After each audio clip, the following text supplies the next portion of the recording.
Hola, nuevamente nos encontramos aquí para compartir algunas ideas sobre la investigación cualitativa. Esta semana nos sumergiremos en los métodos de investigación cualitativa, específicamente en el método fenomenológico. Este método se encarga de estudiar las realidades cuya naturaleza y estructura peculiar solo puede ser captada desde el marco de referencia interno del sujeto, que es el que las vive y las experimenta. Estudia una realidad cuya esencia depende del modo en que es vivida y percibida por el sujeto, una realidad interna y personal, única y propia de cada ser humano. La fenomenología y su método nacieron y se desarrollaron para estudiar estas realidades como son en sí, por lo cual se permite que éstas se manifiesten por sí mismas sin constreñir su estructura desde afuera, sino respetándola en su totalidad. La fenomenología es el estudio de los fenómenos tal cual son experimentados, tal cual son vividos y percibidos por el hombre. Husserl acuñó el término Lebenswelt, mundo de vida, mundo vivido, para expresar la matriz de este mundo vivido con su propio significado. La palabra fenomenología etimológicamente se deriva de dos palabras de origen griego: fenómeno, que significa fenómeno, que es aquello que se muestra a partir de sí mismo, y logos, que significa estudio o ciencia. El término fenomenología aparece por primera vez en la historia de la filosofía, en los escritos de Lambert en 1764, y es citado por Smith en 1966, denominado Nuevo Órgano, que contiene los principios básicos de una teoría del conocimiento. Edmund Husserl, filósofo y matemático alemán, desarrolló la fenomenología en Europa, la cual ha influenciado el movimiento filosófico alternativo que ha predominado en el siglo XX y como práctica científica a través de la metodología cualitativa.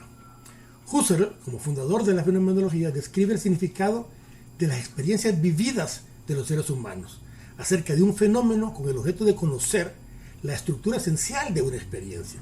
Su interés es volver a las esencias de las cosas mismas, volver a la experiencia vivida. La fenomenología para Husserl es ciencia eidética porque quiere llegar exclusivamente a conocimientos esenciales. Esto es ciencia de las esencias y no de los hechos. Su propósito es mostrar la esencia de los fenómenos, es decir, lo que es auténtico, lo que es real, ¿no? Entendiendo el fenómeno como la apariencia o una forma particular en la que el objeto de estudio se presenta a sí mismo, de modo inmediato a la conciencia del observador, obviamente. La regla de oro de la fenomenología es volver a las cosas mismas, es decir, describirlas tal como se ven, poner en claro la experiencia y expresar rigurosamente lo que se está viviendo o lo que se ha vivido. De acuerdo con esto, desde el punto de vista fenomenológico, los dos hechos fundamentales que guían la investigación van a ser la experiencia y el fenómeno, las cuales están unidos por una intencionalidad. Algunos investigadores más recientes, como Miguel Martínez Migueles, definen la metodología como el estudio de los fenómenos tal cual son experimentados, vividos y percibidos por el hombre. Este autor precisa que el énfasis primario de la fenomenología está puesto en el fenómeno mismo, es decir, en lo que se presenta y revela la propia conciencia y del modo como lo hace. La fenomenología, entonces, es la ciencia que trata de describir las estructuras esenciales de la conciencia. En consecuencia, el fin de la fenomenología no es tanto describir un fenómeno singular, sino describir en él la esencia, válida universalmente y útil científicamente. El punto de partida fundamental del método es la descripción, y tiene que ser lo más completa y exhaustiva posible. Claro, de un fenómeno en particular. ¿A partir de qué? De la experiencia que se vive, la experiencia directa, inmediática, la experiencia que el investigador tiene de este fenómeno, lo cual le va a garantizar la singularidad y la irrepetibilidad de todo fenómeno investigado. La diferencia que hay entre el método fenomenológico y el hermenéutico estriba en que el hermenéutico trata de introducirse en el contenido y la dinámica de la persona estudiada, así como sus implicaciones, y busca estructurar una interpretación coherente de todo esto, ¿no? Mientras que el fenomenológico respeta plenamente la relación que hace la persona de sus propias vivencias, ya que al tratarse de algo estrictamente personal, no habrá ninguna razón externa para pensar que ella no vivió, no sintió o no percibió las cosas como dice que lo hizo. Podemos entonces conocer cómo nos sabe a nosotros el chocolate, pero nunca cómo le sabe a otra persona, si ella no trata de decirnos, y cuando nos lo diga, esa experiencia no es plenamente comunicable. Sí, igual, o sea, en estos casos, a mí me gusta mucho el café, pero a otras personas no sé si les gusta de la forma igual, y lo empiezan a explicar, se vuelve sumamente complicado, no es fácilmente comunicable. Entonces, el método fenomenológico se centra en el estudio de esas realidades, pero de esas realidades vivenciales que son poco comunicables, pero que son determinantes para la comprensión de la vida psíquica de cada persona. Podemos decir entonces que el método fenomenológico es el más adecuado para estudiar y comprender la estructura psíquica vivencial, que se da, por ejemplo, en un acusado y que es condenado injustamente, o en la soltera que llega a ser madre producto de una violación, en el enamorado, en el drogadicto, en la pérdida de un ser querido, en un atraco criminal, en el que se queda inválido, o, por ejemplo, de por vida, o en el padre que padece una enfermedad incurable, en el nacimiento del primer hijo, en la experiencia de una conversión religiosa, en tener que tomar una decisión, por ejemplo, grave, sin razones y sin tener pro o contra, o vivir la crisis de la mitad de la vida, y así muchas otras situaciones más. En el estudio de todas estas situaciones, el procedimiento metodológico será escuchar detenidamente muchos casos similares o análogos, describir con minuciosidad cada uno de ellos y elaborar una estructura común que sea representativa de esas experiencias vivenciales.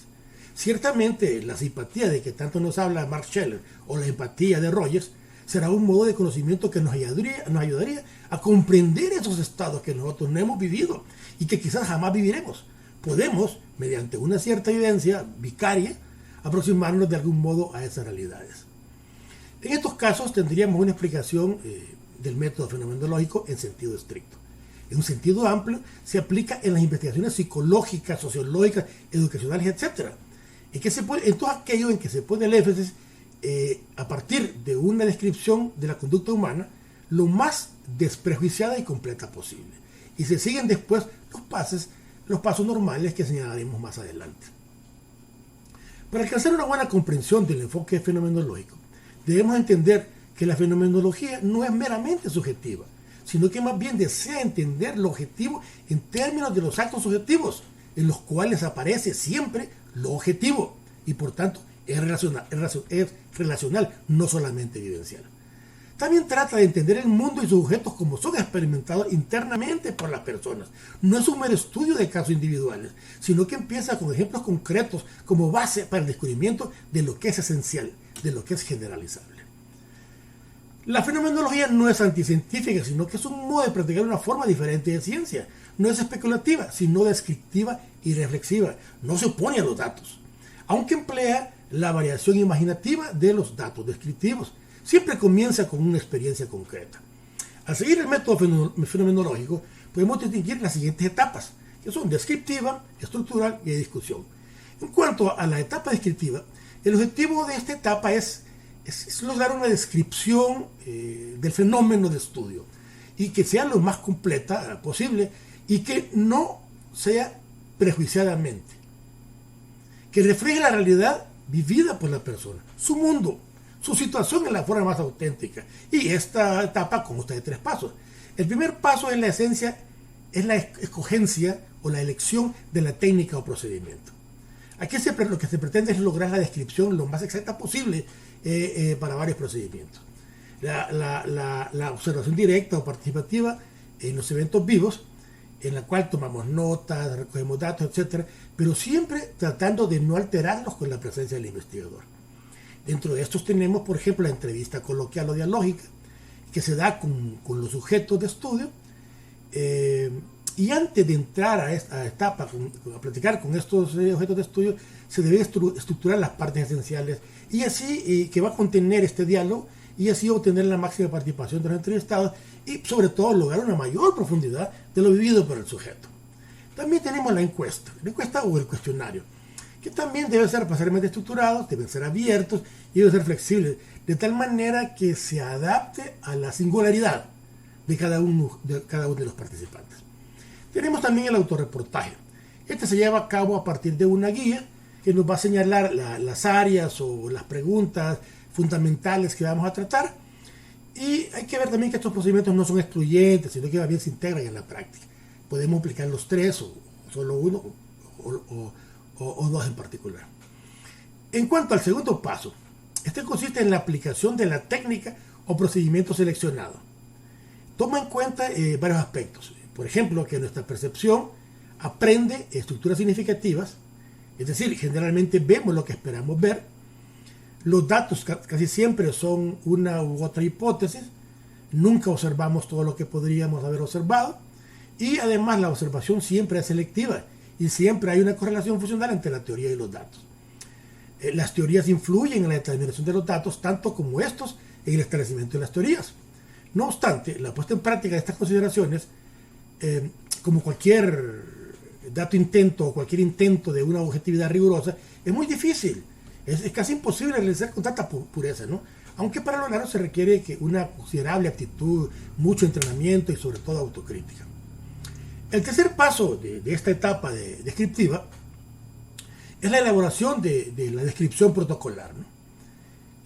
Un fenómeno bien observado y registrado no será difícil de describir con características de autenticidad y debe contar por lo menos con algunos presupuestos, entre ellos que reflejen el fenómeno, la realidad tal cual se presentó, que sea lo más completo posible y sobre todo que no se omita nada, pero nada que pudiera tener relevancia para el estudio.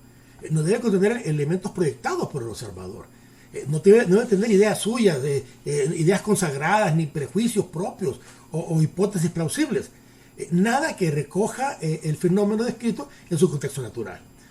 En esta situación particular y en el mundo propio en que se presentan los individuos del fenómeno de estudio, y que además la descripción que se efectúe aparezca como una verdadera, llamémosle, ingenuidad disciplinada.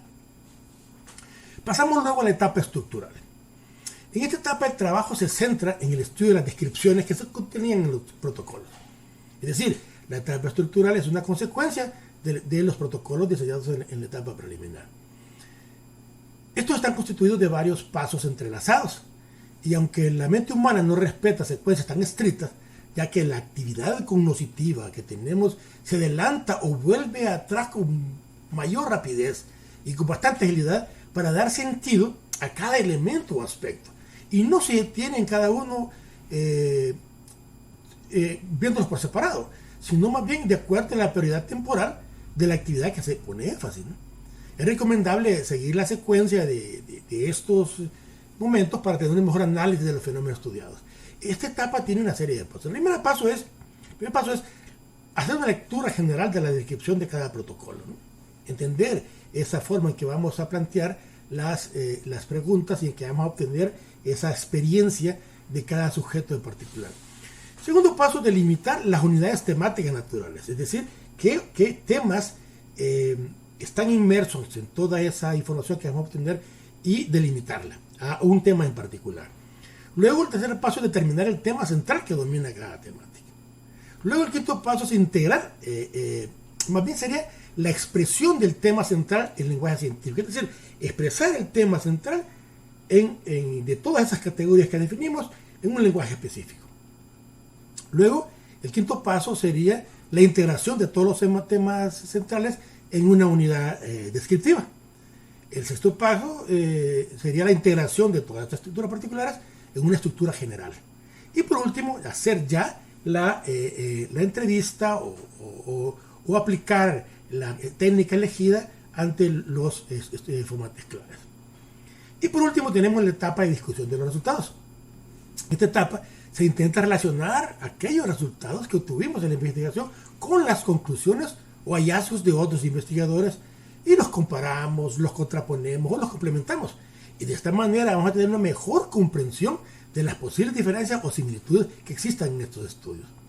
De este modo es posible llegar a una mayor integración y a un enriquecimiento del cuerpo de conocimientos del área que estamos estudiando. Como se podrá observar, la fenomenología, lejos de ser un método de estudio, es una filosofía para entender, comprender el verdadero sentido de los fenómenos, pero con una secuencia de ideas y pasos que le dan rigurosidad científica. Eso es todo. Nos continuamos viendo en los canales establecidos para este curso Y recuerden, no salgan de casa a no ser que sea necesario, y solo sigan las medidas de bioseguridad que se deben de seguir. Hasta luego.